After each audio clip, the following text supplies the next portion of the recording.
These are some legal vocabulary used by attorneys, lawyers, or in a court of law. So sometimes they don't have the same function in other parts of our life.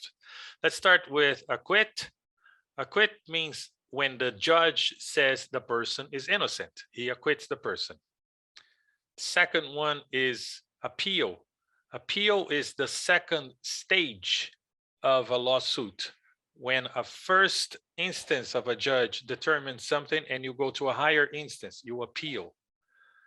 Attorney at law is another word for lawyer. I'm sure you are familiarized with lawyer, but in the United States, I think the word attorney is more common than lawyer. The next word is bail. When a person is in jail and you pay some money in order for this person to leave jail, you pay bail. Bankruptcy is the word that establishes that a company cannot pay the debt, so the company bankrupts. Court of law is a place where the judge determines things, where the lawyers and the judge meet, like in the picture here. Hearing is like what we say in Portuguese, like audience, but audience in English is the people listening.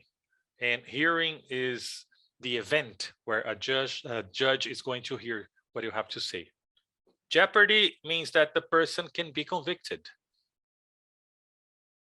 Miranda rights, well, when a police officer arrests a person, you see this in movies. They say that the person has the right to remain silent. Anything they say can and will be used against them in a court of law. The name of these rights in English is Miranda rights. Oath is when you do this and you promise something, you are under oath.